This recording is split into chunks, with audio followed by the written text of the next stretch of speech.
आप देख रहे हैं न्यूज ब्रॉडकास्ट। नमस्कार, स्वागत है आप सभी का न्यूज ब्रॉडकास्ट में। मैं पुष्पा चौधरी। तो रुक करते हैं अब तक की ताज़ा खबरों की ओर।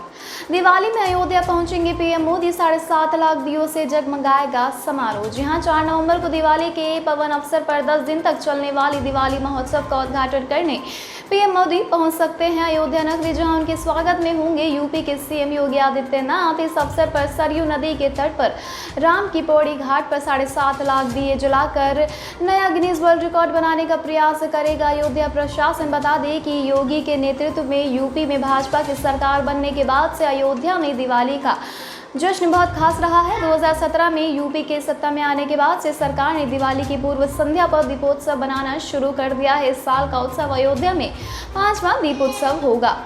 यूपी के बाद अब दिल्ली एनसीआर में बच्चों में वायरल बुखार के मामले में उछाल, स्वास्थ्य विभाग बेहाल। जी हां, यूपी के बाद दिल्ली और एनसीआर के इलाकों में बच्चों में वायरल बुखार तेजी से पांव पसार रही हैं। डॉक्टर्स ने कहा है कि वो बच्चों में वायरल के बढ़ते मामले से जूझ रहे हैं। वायरल बुखार के ये मामले ऐसे समय में बेहद चिंताजनक है जब राज्य में कोरोना के केसों में भी उछाल देखने को मिल रहा है। बता दें कि इससे पहले यूपी का फिरोजाबाद बुखार के ऐसे मामलों का हॉटस्पॉट बनकर उभरा है, जहाँ इस वायरस फीवर के भारी संख्या में मामले सामने आए हैं। अब दिल्ली, नोएडा में भी बुखार ने अपने पैर पसार लिए हैं। राजस्थान में 10 दिन की विपासना कोर्स के बाद दिल्ली लौट रहे हैं सीएम अरविंद केजरीवाल। जी हां, दिल्ली के सीएम अरविंद केजरीवाल जयपुर एयरपोर्ट से राष्ट्रीय राजधानी के लिए उड़ान भर रहे हैं। बता दें कि केजरीवाल राजस्थान की राजधानी जयपुर के समीप गलता की पहाड़ियों में बने विपसेना केंद्र में पिछले 10 दिनों से साधना कर रहे थे। इस दौरान उन्होंने किसी से मुलाकात तक नहीं की, यहाँ तक कि मोबाइल फोन, अखबार, टेलीविजन और राजनीतिक गतिविधियों से भी दूरी बनाकर रखी थी। इससे पहले केजरीवाल ने 2017 में महाराष्ट्र के इगतपुरी और 2016 में हिमाचल प्रदेश के धर्मकोट में 10 दिवसीय विपश्यना ध्यान पाठ्यक्रम में भाग लिया था। बीजेपी ने किया चुनावी अभियानों का शंखनाद। 5 राज्यों के विधानसभा चुनाव के लिए नियुक्ति किए प्रभारी। जी हां, बीजेपी ने अगले साल 5 राज्यों में होने जा रहे विधानसभा चुनावों के लिए अपनी कमर कस ली है। भाजपा ने बुधवार को 5 चुनावी राज्यों के लिए अपने प्रभारियों के नाम ऐलान कर दिया है। केंद्रीय मंत्री धर्मेंद्र प्रधान को यूपी का चुनाव प्रभारी बनाया गया है, जबकि सह प्रभारी केंद्रीय मंत्री अनुराग ठाकुर होंगे। तो वहीं उत्तराखंड की जिम्मेदारी केंद्रीय मंत्री प्रहलाद जोशी को दी गई है। उनके साथ लॉकेट चटर्जी और सरदार आरपी सिंह को सह प्रभारी नियुक्त किया गया है। पंजाब चुनाव के लिए केंद्रीय मंत्री गजेंद्र सिंह शेखावत के साथ साथ हरदीप पुरी, मीनाक्षी लेखी, विनोद चावड़ा को प्रभारी बनाया गया है। महाराष्ट्र के पूर्व मुख्यमंत्री देवेंद्र फडणवीस को गोवा तथा केंद्रीय मंत्री भूपेंद्र यादव के हाथों में मणिपुर का प्रभार सौंपा गया है।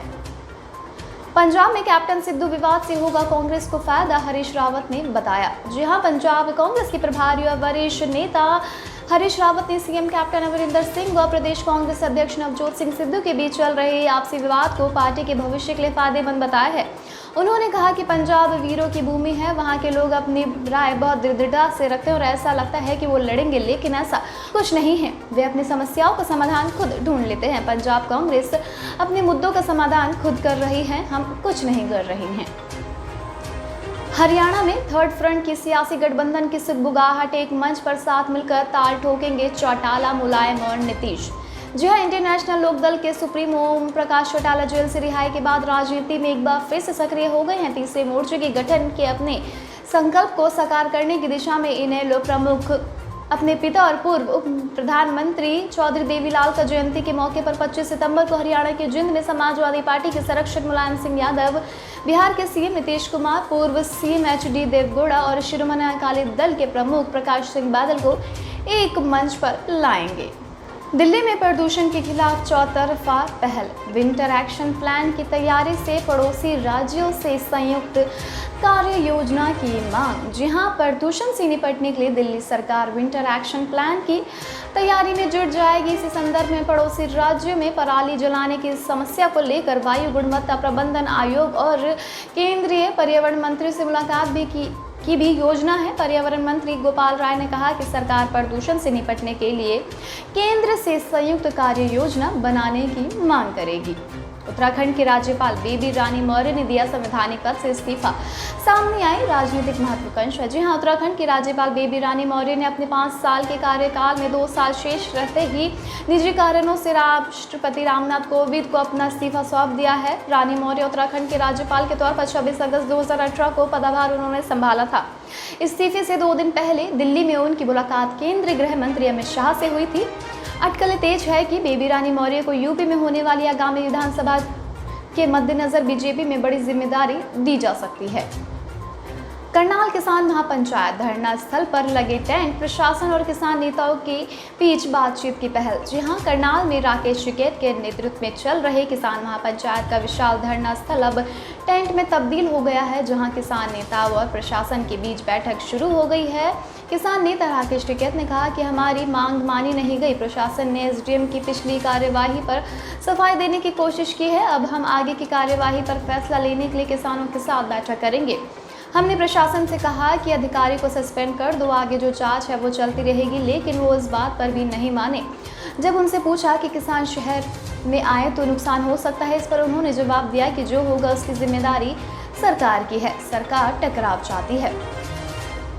पंजाबी मूल के 47 उम्मीदवार आजमाएंगे कनाडा में फेडरल इलेक्शन की किस्मत। जी हां, 20 सितंबर को कनाडा में होने वाली फेडरल जनरल इलेक्शंस में पंजाबी मूल के 47 उम्मीदवार अपनी अपनी किस्मत आजमाएंगे। लिबरल पार्टी ने सबसे अधिक 17 पंजाबी कैंडिडेट्स उतारे हैं, जिसके बाद कंजर्वेटिव पार्टी से 13, न्यू डेमोक्रेटिक पार्टी से 10 और पीपल्स पार्टी ऑफ कनाडा से 5, ग्रीन से 1 तथा 1 प्रत्याशी स्वतंत्र चुनाव लड़ेंगे। एनडीए में लड़कियों के प्रवेश की सूचना देने पर सुप्रीम कोर्ट ने थपथपाई केंद्र की पीठ। जी हां, केंद्र की ओर से पेश अतिरिक्त सॉलिसिटर जनरल ऐश्वर्या भाटी ने न्यायमूर्ति संजय किशन कौल की अध्यक्षता वाली पीठ को बताया कि केंद्र ने 3 सेवा प्रमुखों के साथ विचार विमर्श करने के बाद ये फैसला किया है कि अब एनडीए यानी कि राष्ट्रीय रक्षा अकेडमी में लड़कियों को भी प्रवेश मिलेगा। पीठ ने कहा है कि वो चाहती है कि रक्षा बल लैंगिक समानता के प्रति अधिक सक्रिय दृष्टिकोण अपनाएं, बजाय इसके कि अदालत उन्हें ऐसा करने का निर्देश दे। न्यायमूर्ति कौल ने कहा कि हम समय समय पर अधिकारियों को खुद ऐसा करने के लिए प्रेरित करते हैं। हमें विश्वास है कि वे नियम विकसित करने के लिए सबसे उपयुक्त है। यह हमारे लिए खुशी की स्थिति नहीं है। सशस्त्र बल इस देश की सम्मानित सेना है, लेकिन लैंगिक समानता पर उन्हें और अधिक करना होगा। जालंधर कोर्ट ने मशहूर पंजाबी सिंगर गुरदास मान की अग्रिम जमानत याचिका को किया खारिज। जहां धार्मिक भावनाओं को ठेस पहुंचाने के मामले में मशहूर पंजाबी सिंगर गुरदास मान की अग्रिम जमानत याचिका को जालंधर सेशन कोर्ट ने खारिज कर दिया है। वहीं सिख संगठन गुरदास मान की गिरफ्तारी की मांग कर रहे हैं। अब इस गिरफ्तारी से बचने के लिए गुरदास मान को हाईकोर्ट का दरवाजा खटखटाना पड़ेगा।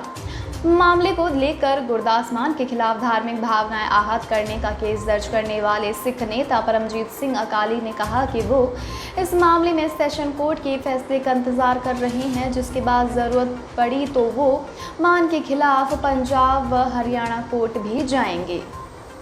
अब तक ले बस इतना ही। देश दुनिया से जुड़ी लेटेस्ट अपडेट जानने के लिए हमारे चैनल को जल्द से जल्द सब्सक्राइब करें और इस वीडियो को लाइक और शेयर करना बिल्कुल भी ना भूलें।